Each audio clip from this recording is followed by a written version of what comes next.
श्री गणेशाय नमः।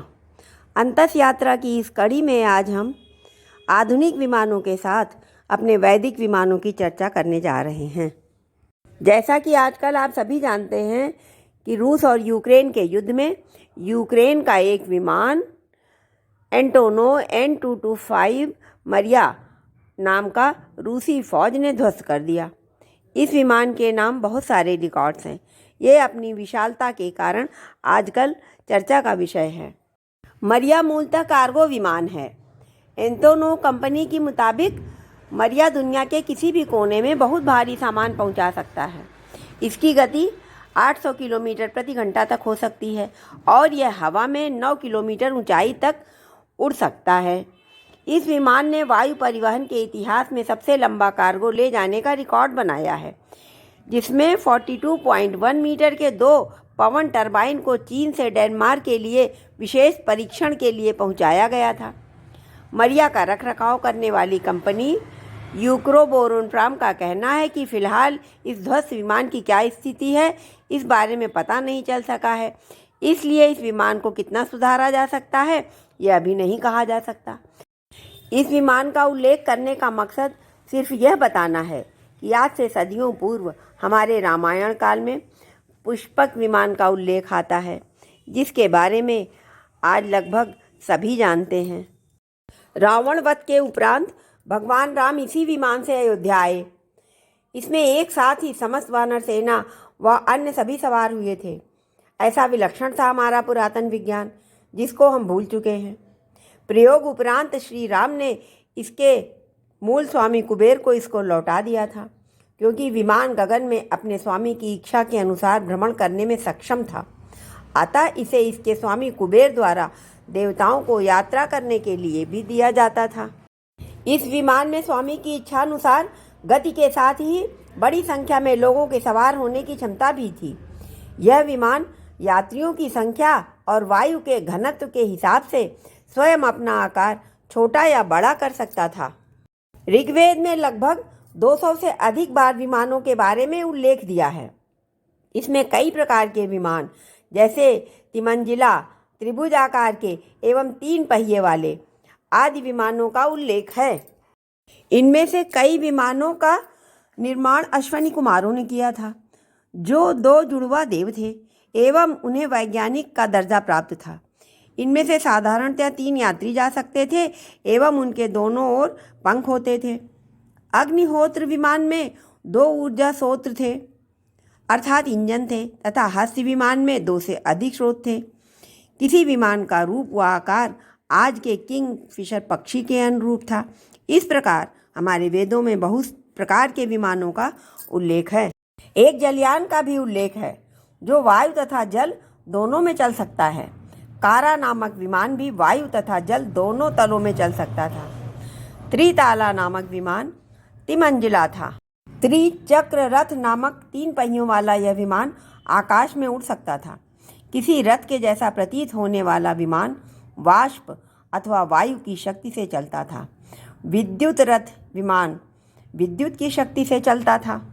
आज भी हमारा विज्ञान इस प्रकार के विमानों का निर्माण नहीं कर पाया है। पौराणिक संदर्भों के अनुसार विमान निर्माण, उसके प्रकार एवं संचालन का संपूर्ण विवरण महर्षि भारद्वाज विरचित वैमानिक शास्त्र में मिलता है। यह ग्रंथ उनके मूल प्रमुख ग्रंथ यंत्र सर्वेश्वम का एक भाग है। इसके अतिरिक्त श्री भारद्वाज जी ने अंश बोधिनी नामक ग्रंथ भी लिखा है, जिसमें ब्रह्मांड विज्ञान का ही वर्णन मिलता है। उस समय के इसी ज्ञान से निर्मित व परिचालित होने वाले विमान ब्रह्मांड के विभिन्न ग्रहों में विचरण किया करते थे। यह ग्रंथ वैदिक संस्कृत भाषा में लिखा है। इस विमान में जो तकनीक प्रयोग हुई है, उसके पीछे आध्यात्मिक विज्ञान ही है। ग्रंथों के अनुसार जिस पदार्थ को जड़ माना जाता है, किंतु प्राचीन काल में सिद्धि प्राप्त लोगों के पास इन्हीं पदार्थों में चेतना उत्पन्न करने की क्षमता उपलब्ध थी, जिसके प्रयोग से ही वे विमान की भांति परिस्थितियों के अनुरूप ढलने वाले यंत्र का निर्माण कर पाते थे। श्री राम रावण युद्ध में भी ऐसे बाणों का उल्लेख मिलता है कि वह प्रहार करने के बाद स्वयं तर्कस में वापस आ जाते थे। वर्तमान काल में विज्ञान के पास ऐसे तकनीकी उत्कृष्ट साधन उपलब्ध नहीं हैं, तभी ये बातें काल्पनिक एवं अतिशयोक्ति लगती हैं। उस काल में विज्ञान में पदार्थ की चेतना को जागृत करने की क्षमता संभवतः रही होगी, जो आज का विज्ञान और आज का मनुष्य नहीं समझ पा रहा है।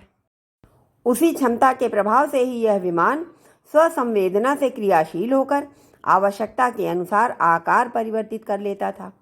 पदार्थ की चेतना को जागृत करने जैसी क्षमता रामायण एवं विभिन्न हिंदू धर्म ग्रंथों में भी प्राप्त होती है।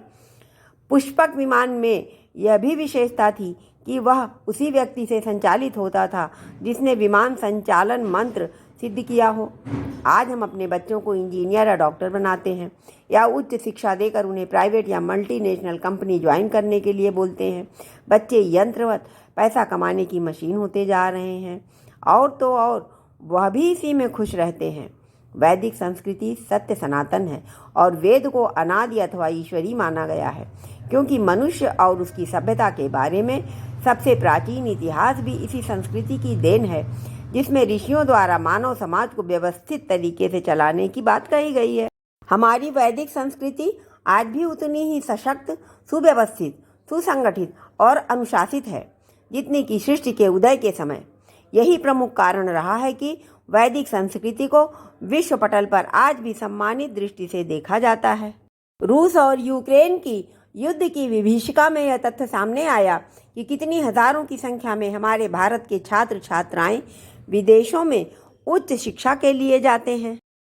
वैसे तो सभी जानते हैं कि बच्चे उच्च शिक्षा के लिए विदेशों में जाते हैं, खास तौर से मेडिकल की पढ़ाई के लिए, पर संख्या इतनी ज़्यादा होगी इसका अनुमान नहीं था।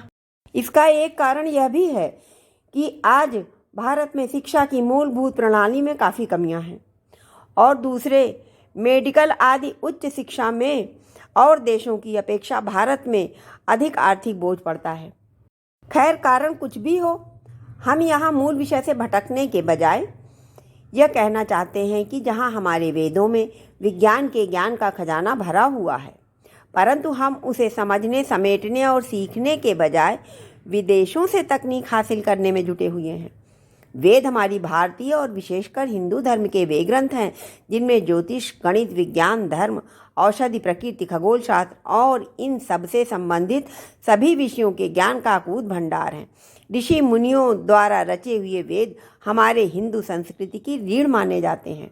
हमें अपने भारत में ऐसे युग की शुरुआत करनी चाहिए जहां हम अपनी वैदिक धरोहर को एवं विश्व की सकारात्मक आधुनिकता को एक साथ लेकर चल सकें।